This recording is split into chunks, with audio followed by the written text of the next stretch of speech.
ଜୟ ଜଗନ୍ନାଥ ସାଙ୍ଗମାନେ, ଆପଣମାନଙ୍କୁ ମୋର ଶୁଭ ସକାଳ। ଆପଣମାନେ ଦେଖିପାରୁଥିବେ ମୁଁ ବହୁତ ବାଟ ସାଇକେଲ ଚଲେଇକି ଯାଏ। ଏମିତି ସକାଳୁ ଉଠେ ଆଉ ସାଇକ୍ଲିଂ କରି କମ୍ପ୍ୟୁଟର କ୍ଲାସ୍ ଯାଏ। ଆଜି ଦେଖେ ତ ମୋ ସାଇକେଲରେ ପମ୍ପ ନାହିଁ। ପମ୍ପ ଦେଇକି ଆଜି ବାହାରିକି ଗଲି। ତଥାପି ଟିକେ ଲେଟ୍ ହେଇଗଲା। ମ୍ୟାଡ଼ାମ୍ କହିଲେ ଏତେ ଲେଟ୍ କାହିଁ ହେଲା? ମୁଁ କହିଲି ମ୍ୟାଡ଼ାମ୍ ଦେଖନ୍ତୁ ଆଜି ମୋ ସାଇକେଲରେ ପମ୍ପ ନଥିଲା, ସେଥିପାଇଁ ମୁଁ ପମ୍ପ ଦେଇକି ଆସୁ ଆସୁ ଟିକେ ଲେଟ୍ ହେଇଗଲା। ଆଉ କାଲି ରାତିରେ ଉଷାର ଯେତିକ କାମ ସବୁ କରୁଥିଲି ତ ସେଥିପାଇଁ ବି ଲେଟ୍ ହେଇଗଲା। ପ୍ରତିବର୍ଷ ଆମ ଘରେ ବଡ଼ ଓଷା ହୁଏ। ବଡ଼ ଓଷାର କେତେ ଗୁଡ଼ା ସାରା କାମ ଥିଲା, ସଫାସଫି କାର୍ଯ୍ୟକ୍ରମ, ଏମିତି ଦୁନିଆ କାମ।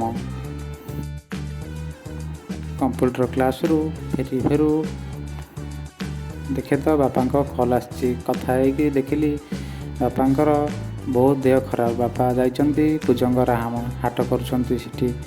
ବାପାଙ୍କ ଦେହ ପୁରା ଜ୍ୱରରେ ପୁରା ଖଇ ଫୁଟୁଛି। ବାପା ମୋତେ କହିଲେ ଜଲ୍ଦି ଆସେ ହାଟ କରିବୁ। ମୁଁ କହିଲି ହଉ ବାପା ମୁଁ ଯାଉଛି। ସେଥିପାଇଁ ମୁଁ ଜଲ୍ଦି ବାହାରିଛି। ଘରକୁ ଯାଇ କ'ଣ ଦୁଇଟା ଖାଇଦେଇ ଆସି ସାଙ୍ଗେ ସାଙ୍ଗେ ଆସିଗଲି ବସ୍କୁ। ବସ୍ରେ ତ ବସିବା ମଜା ହିଁ ଅଲଗା। ଆପଣମାନେ ତ ସବା ଆଗରେ ବସିବା ମଜା ହିଁ ଜାଣିଥିବେ। ଆଉ ମୋତେ ତ ଆଗରେ ବସିବା ପାଇଁ ବହୁତ ଭଲ ଲାଗେ। ମୁଁ ବାହାରିଗଲି ଏବେ ପାରାଦ୍ୱୀପ ରୋଡ଼, କୁଜଙ୍ଗ ରାହାମା। ମୁଁ ବର୍ତ୍ତମାନ ଯିବି କୁଜଙ୍ଗ ହାଟ। ପାରାଦ୍ୱୀପ ରୋଡ଼ କାମ ହେଉଛି ଏବେ ବର୍ତ୍ତମାନ। କେତେ ଧୂଳି ଉଡ଼ୁଛି। ଆଉ ଏ ଭାଇ ଜଣକ ବହୁତ ଭଲ ଗାଡ଼ି ଚଲାଉଛନ୍ତି, ବହୁତ ଧୀରେ ସେ ଗାଡ଼ି ଚଲାଉଛନ୍ତି। ଆଉ ଆପଣମାନେ ତ ଦେଖିଲେ ଆଜି ମୁଁ ଯାଉଛି କୁଜଙ୍ଗ, ଆପଣମାନେ ଆଗକୁ ଦେଖିବେ। ସାଙ୍ଗମାନେ ମୁଁ ଯାଇକି ପହଞ୍ଚିଲା ବେଳକୁ ବାପାଙ୍କର ସତରେ ବହୁତ ଦେହ ଖରାପ। ବାପା ବସିଛନ୍ତି ମନ ଦୁଃଖ କରିକିରି, ମୋତେ ଅପେକ୍ଷା କରିକି ବସିଥିଲେ। ମୁଁ ବାପାଙ୍କୁ ଯାଇ କହିଲି ବାପା ତୁମେ ଯାଅ ମେଡ଼ିସିନ ଖାଇକି ଶୋଇବ। ସେଠୁ ମୁଁ ଯାଇକିରି କହିଲି ବିକିବି। ତାପରେ ସାଙ୍ଗମାନେ ମୁଁ ଦେଖିଲି ମାଲ କେତେ ଗୁଡ଼ା ଥୁଆ ହେଇଛି, ବାପା ବିକି ପାରୁନାହାନ୍ତି। ସେଠୁ ମୁଁ ଲାଗି ପଡ଼ିଲି ମୋ ବେପାର ଷ୍ଟାଇଲରେ ମୁଁ ବିକିବା ପାଇଁ। ଆଗେ ମାଲ ଗୁଡ଼ା ଦେଖିଲି କ'ଣ ସବୁ ଅଛି। ଆକାଶିକା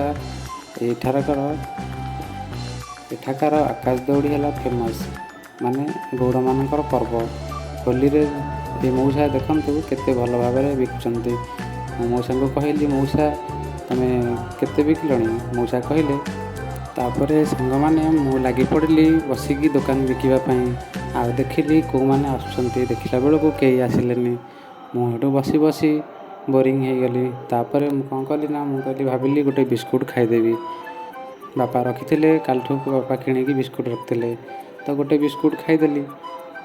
ଦେଖିଲି ଗୋଟେ କଷ୍ଟମର ଆସୁଛନ୍ତି। ତାପରକୁ ବିସ୍କୁଟ୍କୁ ରଖି ତାଙ୍କୁ ଦେବା ପାଇଁ ତାଙ୍କୁ ପଚାରିଲି। ମୁଁ କହିଲି ଆଜ୍ଞା କ'ଣ ନେବେ? ସେ କହିଲେ ଆକାଶ ଦଉଡ଼ି ଆଉ ଶିକା ମୋତେ ଦିଅ। ମୁଁ କହିଲି ହଳ 50 ଟଙ୍କା ଆଉ ଯୋଡ଼ା 70 ଟଙ୍କା। ସେ କହିଲେ ହଉ ମୋତେ ଗୋଟେ ପ୍ୟାକ୍ କରିକି ଦିଅ। ମୁଁ ସେଠୁ ତାଙ୍କୁ ଗୋଟେ ପ୍ୟାକ୍ କରିକି ଦେଲି। ସାଙ୍ଗମାନେ ମୁଁ ବିକି ସାରି ବାପା ମୋତେ କହିଲେ ଯା ଖାଇଦେଇ ଆସିବୁ ମନ୍ଦିରରେ। ମୁଁ କହିଲି ହଉ ବାପା ମୁଁ ଯାଉଛି। ଦେଖିଲି ପାଖ ମନ୍ଦିରରେ ମହାବିନାୟକ ମନ୍ଦିର। ମୁଁ ଆସି ଦେଖେ ତ ପୁରା ବହୁତ ସୁନ୍ଦର ଜାଗା ହେଇଛି। ଆଉ ଏଠି ମହାପ୍ରସାଦ ବି ମିଳେ। ତ ସେଠି ମୁଁ ଯାଇକିରି ପହଞ୍ଚିଲି। ଠାକୁରଙ୍କ ଦୟାରୁ ଯାହା ହଉ ଆଜି ମୁଁ ପ୍ରସାଦ ପାଇବି। ସାଙ୍ଗମାନେ ଏତେ ଦିନ ପରେ ଆଜି ମହାପ୍ରସାଦ ମୋତେ ଖାଇବାକୁ ମିଳିଲା। ସତେ କି ପୁରୀର ଅବଢ଼ା ପରି ଲାଗୁଥିଲା। ମୁଁ ତ ପେଟେ ଖାଇଛି। ଆଉ ଖାଇସାରି ମୁଁ ଭାବିଲି ବାପାଙ୍କ ପାଇଁ ନେବି। ବାପାଙ୍କୁ ଫୋନ୍ କରି ପଚାରେ ତ ବାପା ଖାଇସାରିଲେଣି ସେ ହୋଟେଲରେ। ମୁଁ କହିଲି ହଉ ବାପା ଠିକ୍ ଅଛି, ମୁଁ ଏଠି ଖାଇଦେଇକି ଯାଉଛି। ସେଠୁ ସାଙ୍ଗମାନେ ଖାଇସାରି ମୁଁ ପୁଣି ଆସିଲି ବେପାର କରିବା ପାଇଁ। ଆଉ ଆପଣମାନଙ୍କୁ ଏ ଭିଡ଼ିଓଟି କେମିତି ଲାଗିଲା? ଯଦି ଭଲ ଲାଗିଥାଏ ତାହେଲେ ଲାଇକ୍ କରିବେ, ସବସ୍କ୍ରାଇବ୍ କରିବେ ଆଉ କମେଣ୍ଟରେ ମୋତେ ଜଣାଇବେ।